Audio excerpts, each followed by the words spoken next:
The room was silent except for the steady beeping of machines. In the center of the presidential suite, a man lay still on the hospital bed. His skin was pale, his body unmoving, a fresh scar marking the side of his head. To anyone watching, he looked like a man trapped in a coma, a powerful figure brought low by tragedy. But behind those closed eyes, his mind was awake, sharp, and very much alive. 18 days had passed since the crash. 18 days of whispered conversations, outside his door of careful footsteps and hushed voices. Everyone believed he had no idea what was happening around him. What they didn't know was that he had been fully awake since the third day, listening to every word, every betrayal, every plot that dripped from the lips of the people he trusted most. He had built his empire from nothing, fighting every obstacle placed in his path. He was one of the few black men who had risen to the very top of the corporate world, commanding respect in boardrooms where many thought he didn't belong. His technology company was worth billions. His name carried weight around the world. But now he was lying in a hospital bed, unable to move, forced to watch his world collapse piece by piece. The accident had been no accident. He knew it deep inside. The jet had gone down with precision, as if someone had made sure it would. He remembered the chaos in the sky, the fire, the sound of tearing metal. Surviving that was a miracle. But surviving the betrayal of his own family, that was a different kind of fight, and it was only beginning.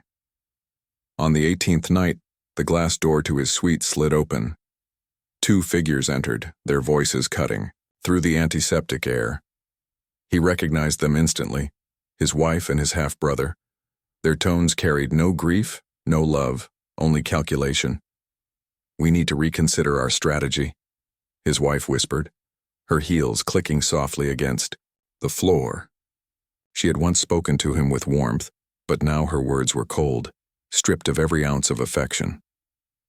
"The board grows restless," his half-brother replied, his reflection faint in the glass as he looked toward the city skyline. "Time is running short. We can't delay much longer." The man on the bed fought to keep his breathing even, his body frozen in place as though unconscious. Inside, his heart pounded with rage. So it was true. His suspicions were real. The people closest to him were plotting to strip him of everything he had worked for. They were whispering about medical reports, falsified documents, and a vote to declare him permanently incapacitated. The scar on his head wasn't just a wound from the crash, it was a mark of betrayal. His own blood, his own partner, were preparing to bury him alive in silence, all so they could inherit the empire he had built with his bare hands. As their voices faded into the night, the man lying motionless on the bed made a silent vow. He would not be defeated. He would not let greed and betrayal win. He had faced worse before, and this would be no different. What they couldn't imagine was that he was already planning. Behind those closed eyes, a storm was forming. A plan that would turn their conspiracy into their downfall. He would use their arrogance against them. He would turn this weakness into his greatest strength. And so he stayed still, listening, waiting, preparing. Each word spoken in that room became a weapon. Each secret they revealed became a piece of evidence. Every betrayal carved deeper into his resolve. To the outside world, he was a man trapped in a coma, fragile and helpless. But the truth was far more dangerous. He was awake, he was listening, and he was ready to fight back in a way they would never see coming. As the machines continued their steady rhythm, he lay in silence, a warrior disguised as a patient. Betrayal had pushed him into this bed, but it would also give him the strength to rise again. And when that moment came, those who had tried to bury him would learn that power built on lies and greed could never outlast truth. Because this was not the end of his story. It was only the beginning. The next evening, the silence in the suite was broken once again. The door slid open and two shadows crossed the polished marble floor. It was his wife and his half-brother. Their voices were low, but every word carried the weight of cold betrayal. "We don't have much time left," his wife whispered, her heels clicking as she moved closer to the bed. She glanced at him, her expression carefully composed. To the world, she played the part of the grieving partner. But her eyes gave her away. They were calculating, sharp, impatient. "The board is pressing harder," his half-brother replied, stepping toward the window. The city lights reflected across his face, but none of their brilliance reached his eyes. "They want leadership, stability. If we delay, they'll start asking questions we can't answer." The man lying on the bed forced his breathing to remain steady. Inside, his chest burned with anger. He had given these people everything: his love, his trust, a place in the empire he had built. And now they were standing in the same room, planning how to bury him alive while his body still clung to life. "Dr. Lawrence has the reports ready," his half-brother continued. "One more week and the vote will pass. Once the board declares him permanently incapacitated, the power shifts to us. Investors need someone they can rely on." His wife nodded, her voice ice-cold. "It must be done quickly. Diana Coleman is asking too many questions. She suspects something." At the mention of her name, his pulse quickened. Diana, his oldest ally, a woman who had fought beside him in courtrooms where the odds were stacked against them both. She had always been loyal, and now these traitors wanted her silence too. "I'll take care of it," his half-brother said smoothly, his tone dripping with arrogance. "The Bar Association already has files ready to discredit her. By the time she realizes what's happening, her reputation will be in ashes." A laugh escaped his lips, hollow and cruel. "Amazing what you can dig up in someone's office when you know where to look." The billionaire's chest tightened, not from weakness but from rage. They were not just trying to kill him, they wanted to destroy everyone connected to him. His allies, his projects, his legacy. His wife's voice sliced through the silence once more. "Good. Once Diana is out of the way, nothing will stop us. We'll control everything." She adjusted her bracelet casually, as if she were discussing a dinner party, not plotting the downfall of her own husband. The man lying motionless on the bed memorized every word, every detail. They thought he was powerless, a silent witness, trapped inside his body. But they didn't know the truth. He was listening. He was learning. And he was waiting. The machines continued their steady rhythm, masking the storm building inside him. He wasn't just going to survive. He was going to fight back, not with anger alone, but with precision, with evidence, with a plan that would strike when they least expected it. He would let them play their game. He would let them weave their lies, gather their fake reports, and plot their victory.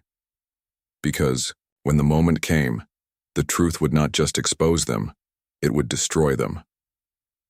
That night, as his wife and half-brother left the room with their whispered conspiracies echoing in the air, he knew one thing with absolute certainty. The plane crash had been step 1, their betrayal was step 2, but step 3, that would belong to him. And when it came, it would shake their world to its core. The days passed slowly, each one measured by the steady rhythm of the machines. To anyone watching, nothing had changed. The man lay motionless, his face calm, his body lifeless, as though the world had already closed the door on him. But inside, his mind was wide awake, sharper than ever, listening to every step, every whisper, every plan to erase him. Then, one night, the door slid open again. But the sound of the footsteps was different this time, lighter, careful, purposeful. He didn't recognize them. The air carried a faint scent of lavender, clean and fresh, so different from the stale smell of antiseptic that usually filled the room. A gentle voice followed. "Good evening, Mr. Reynolds." It wasn't his wife. It wasn't his half-brother. It wasn't the doctor he had grown to despise. This voice was younger, steadier, and strangely sincere. "I'm your new night nurse," she continued softly. "My name is Maria." Her hands moved with quiet efficiency as she checked the monitors, adjusted the drip, and made notes in the chart. No forced sweetness, no exaggerated sympathy, just calm professionalism. For a moment, he almost believed she was exactly who she claimed to be. But then her voice dropped lower, almost a whisper. "I don't know if you can hear me," she said, pulling the chair close to his bedside. "But I need to tell you something. I shouldn't even be here." Every muscle in his body tensed. His breathing stayed steady, but his heart raced. He listened harder than ever, his mind spinning. "They told me your last nurse resigned suddenly," Maria whispered. "But that didn't make sense. So I looked into your medical records last night, and what I found is disturbing." She leaned closer, her words brushing his ear like a secret too dangerous for walls to hear. "Your sedation levels are far too high, higher than what's safe for your condition. And your reflex reports don't match standard protocols. Someone is keeping you under, deliberately preventing your recovery." The words hit him like a jolt of lightning. His suspicions were true. He wasn't just unlucky, he wasn't just healing slowly. He was being drugged, trapped by the very people who were supposed to protect him. Maria's voice stayed low, steady, but carried a fire beneath it. "I'm not just a nurse, my specialty is forensic neurology. I know what I'm looking at. Someone wants you unconscious, and they've made sure you don't wake up." For the first time in weeks, hope sparked inside him. Here was someone who saw the truth. Someone who didn't look at him like a body waiting for death. Someone willing to risk speaking when silence would have been safer. "I don't know who would do this or why," Maria admitted, "but I promise you this, I will find out. I'll help you wake up, even if it costs me everything."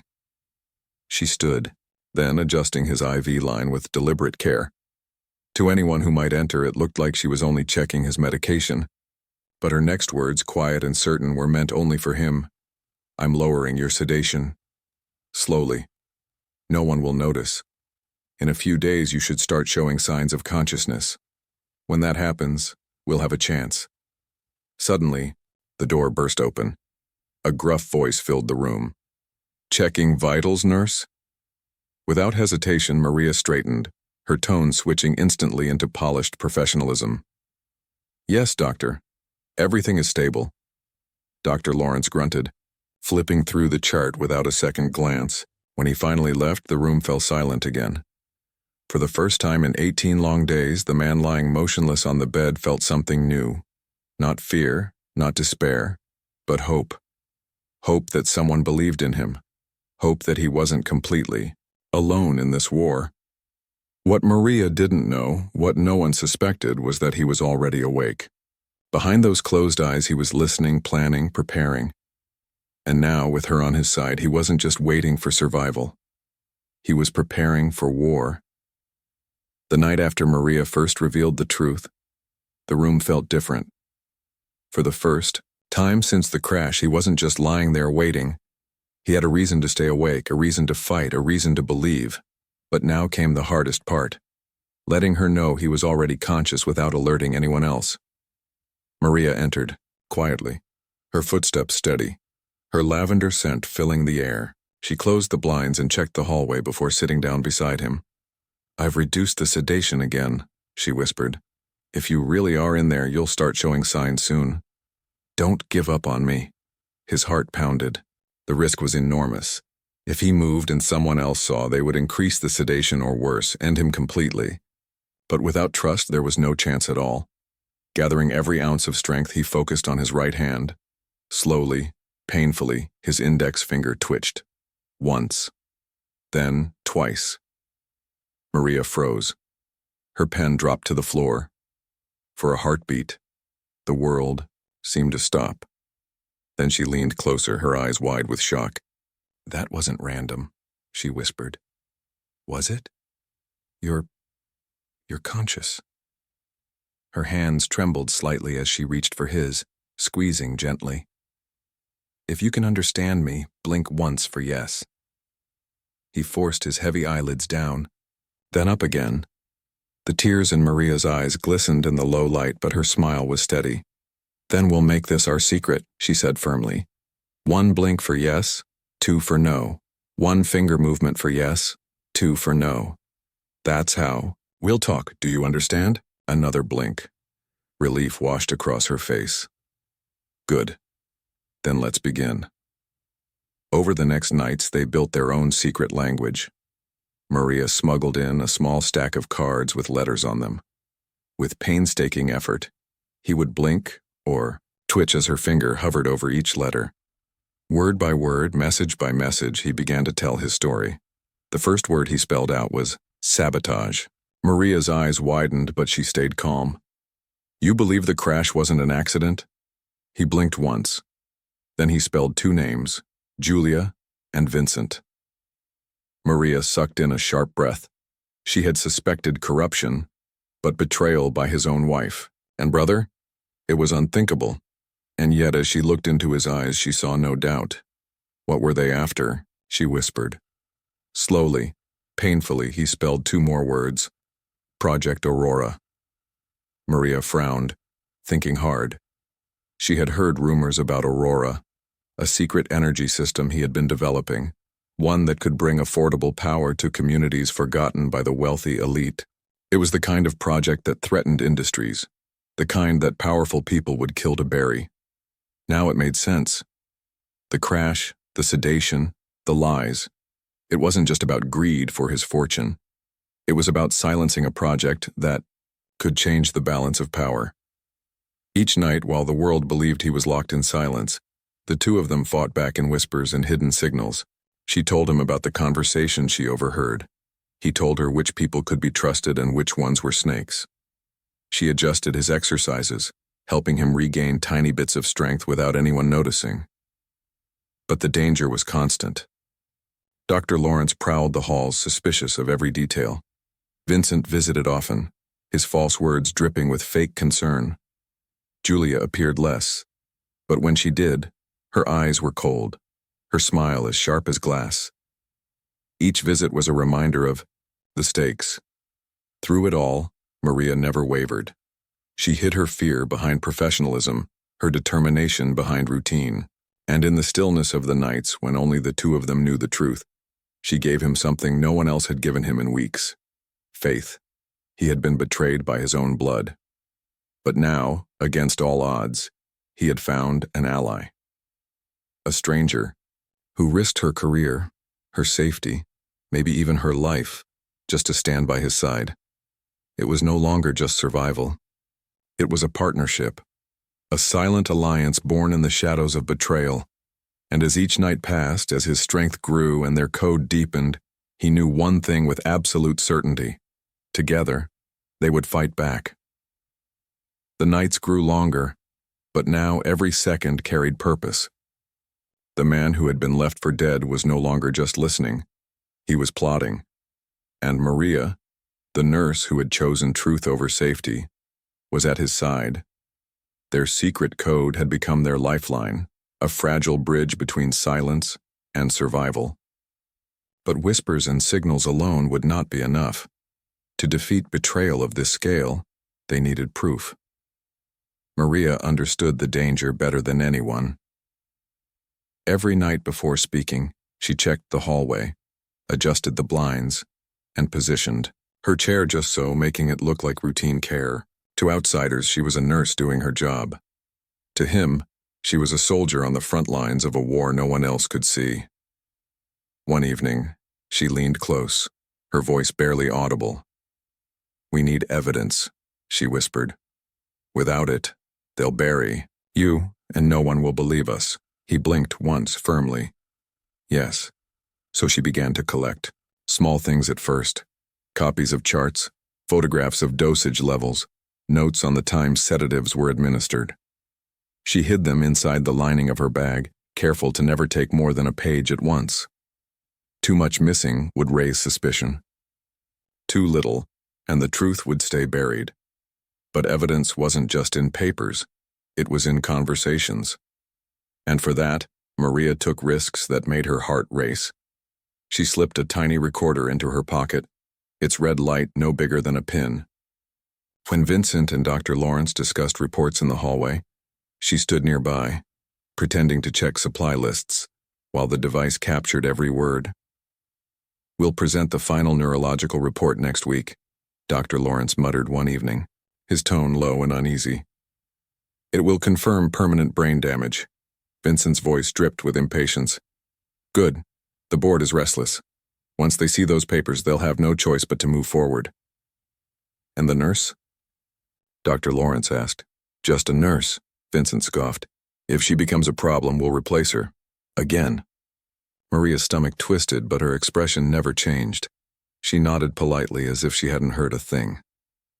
Later that night, when the room was quiet, she played the recording back for the man in the bed. His jaw tightened, his eyes burning, with silent fury. Another blink confirmed what they both knew. This was no longer suspicion. This was war. Still, they needed more. Proof strong enough to shatter lies in a room full of suits and power. That's when Maria made her boldest move yet. 3 nights later, she arrived with a new visitor. A woman in a crisp suit, her movements deliberate, her gaze sharp. This is Dr. Chong, Maria whispered. I trust her. She's a specialist in forensic neurology. The billionaire's chest rose with a controlled breath. Another ally, another risk. For half an hour, Dr. Chong worked quietly, using equipment designed to avoid detection. Electrodes, reflex tests, scans, all carried out with precision. When she finished, she shook her head in disbelief. There's no permanent damage, she said firmly. The sedation is criminal. He's being kept under deliberately. Maria's jaw set with determination.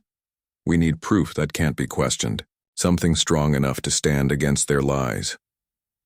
I have a plan, Dr. Chong replied, opening her briefcase. But it's dangerous. It will require full cooperation. That night, as Maria adjusted the IV drip and smoothed the sheets, she whispered, We're not just surviving anymore. We're fighting back, do you understand? One blink. Yes. The alliance was no longer just between 2 people in the shadows of a hospital room.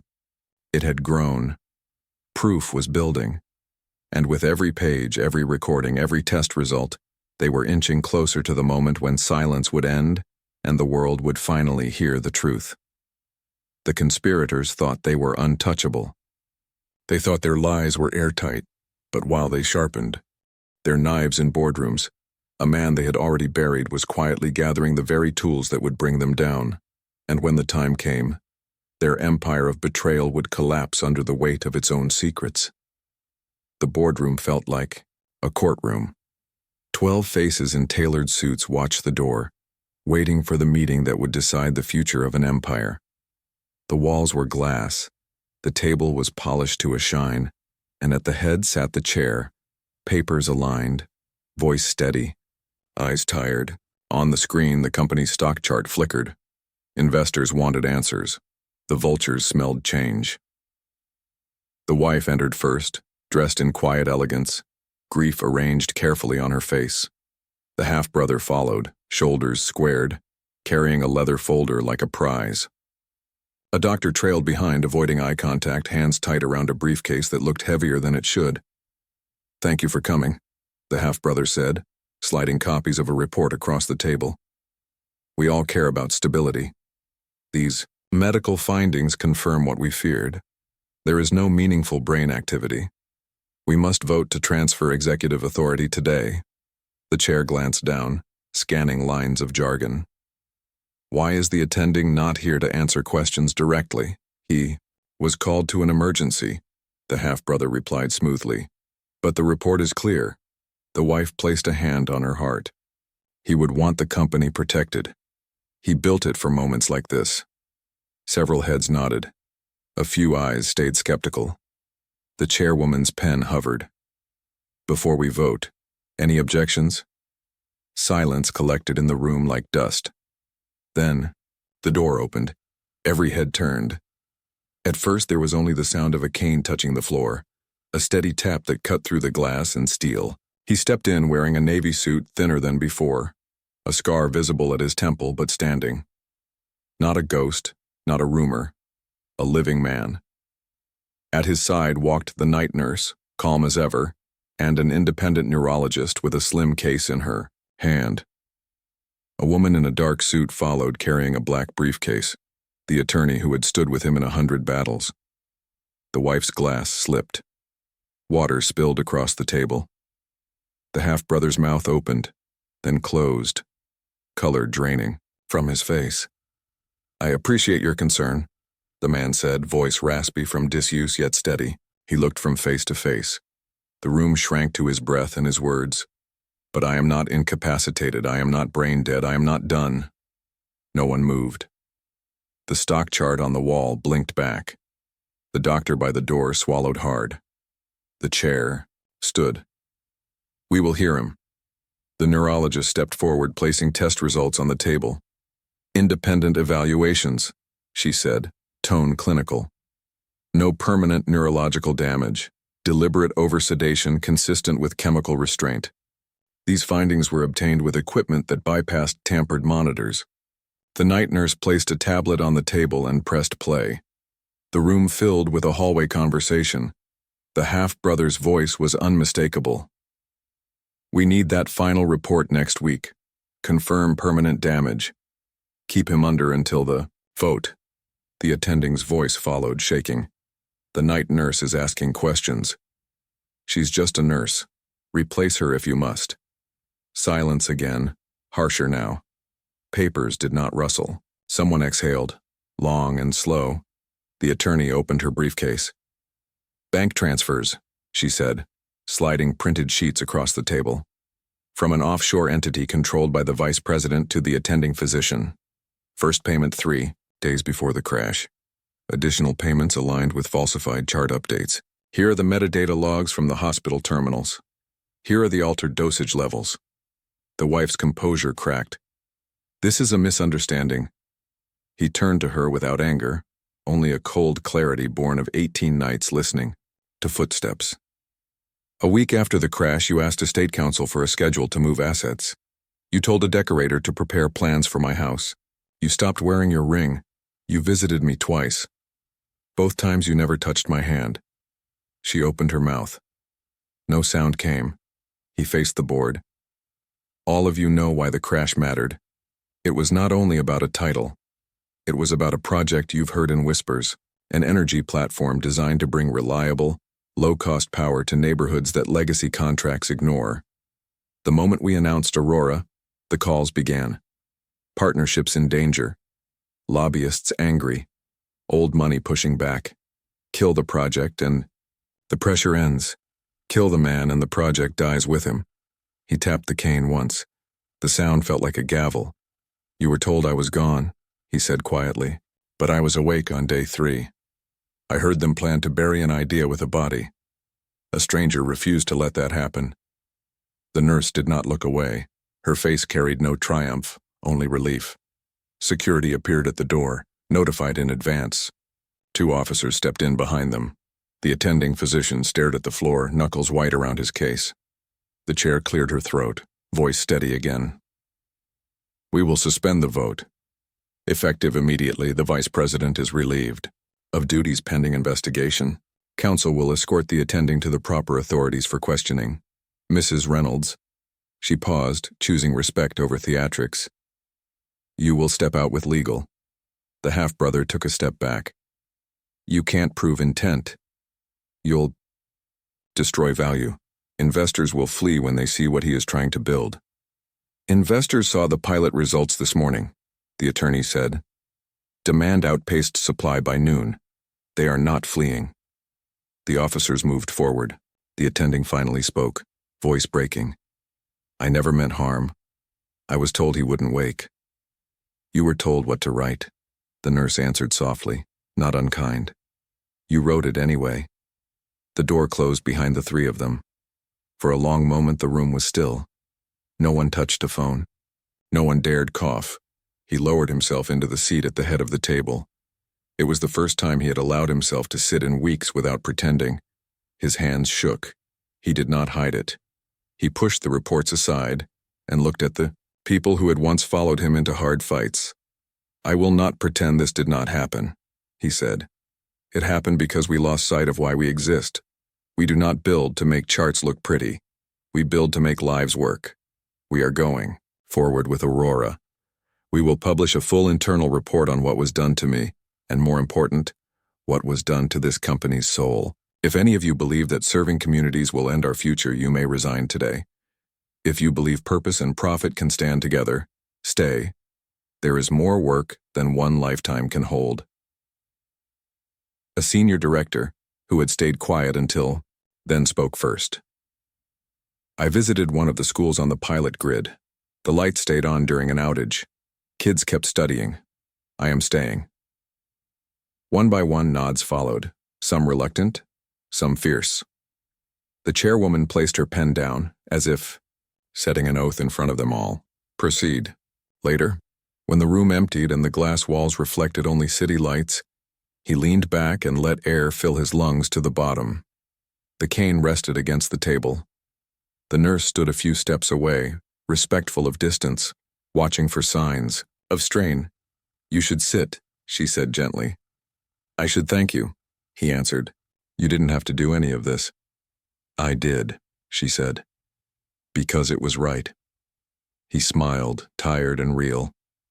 Right is expensive. So is silence, she replied. He looked at the scar in the glass, a faint flaw that only appeared at a certain angle, like his own. They tried to end a life to end an idea, he said. We will make the idea too big to kill. Down the hall, security escorted boxes from an office that had been warming a chair for a long time. In a quiet wing across town, detectives opened a briefcase and began to photograph forged forms. In a cold parking garage, a woman who had rehearsed grief sat alone in an idling car, finally out of lines. In the boardroom, the nurse gathered the test results and tucked them away. He stood slowly, body still learning how to be a body again. He offered an arm. She hesitated, then took it. Two people walking out of a glass room that had nearly become a tomb. Outside, the evening had softened. The city hummed. Somewhere not far away, a block powered by new panels glowed steady through a rolling blackout. In a small kitchen, a mother finished helping a child with homework under a light that did not flicker. The man who had been declared as good as gone watched the horizon, saw the grid breathing differently and felt the weight of his own breath answer it. The return was not a miracle. It was a decision, repeated each hour by people who chose to stand when it was easier to kneel. Tomorrow would bring prosecutors, statements, markets, noise. Tonight brought something cleaner. A promise between a builder and a witness that the next chapter would not be written in whispers. The shocking return was not the point. The point was what returned with him: clarity, courage, and a plan that left no room for the old way. The vote they had prepared was never taken. A different vote began, silent but binding, in the hearts of everyone who saw a man walk back into a room they had already written him out of, and choose purpose over fear. 6 months changed everything, but not all at once. The first weeks were heavy with meetings, statements, and investigations. The company opened its records to the authorities. The doctor lost his license and faced charges.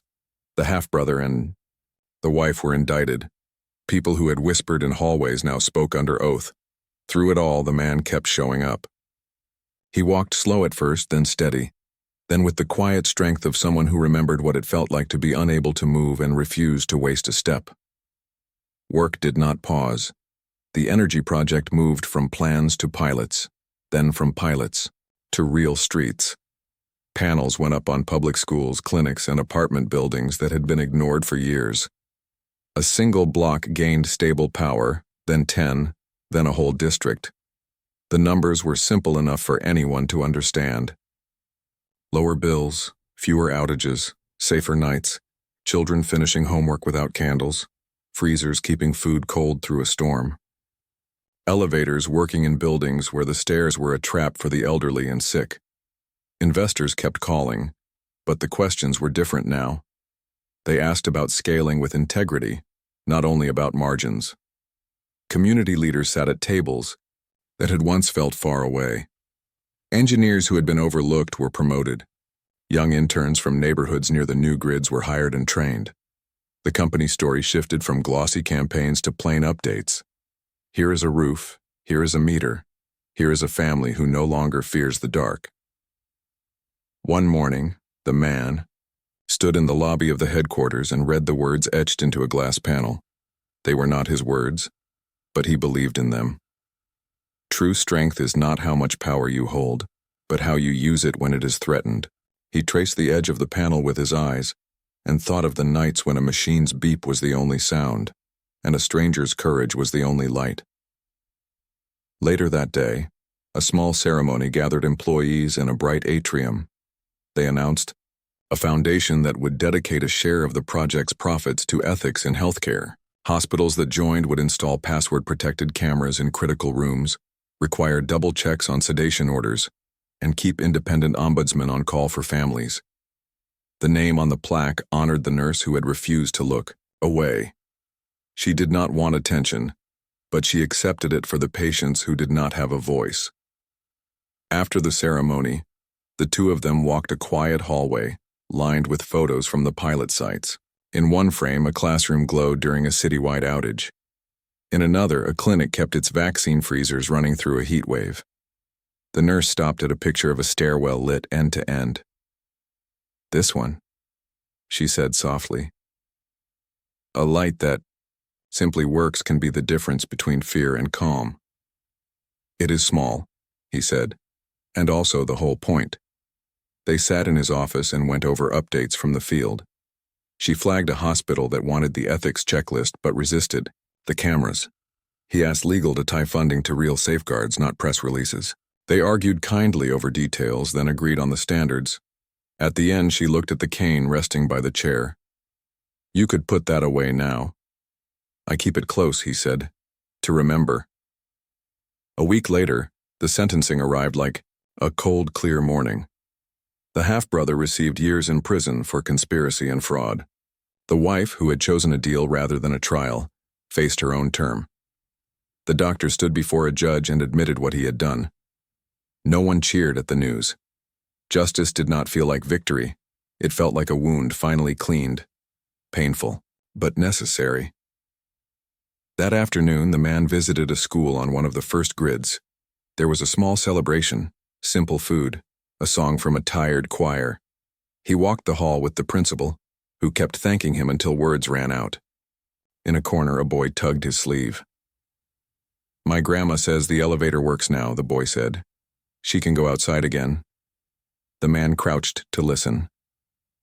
"Tell your grandma she has the right to a working elevator," he said. "We only helped it happen." On the drive back, the nurse looked out the window and watched rooftop after rooftop catching light. "They tried to stop an idea," she said. "They forgot ideas spread." "They counted on fear," he answered. "Fear works until someone decides it doesn't."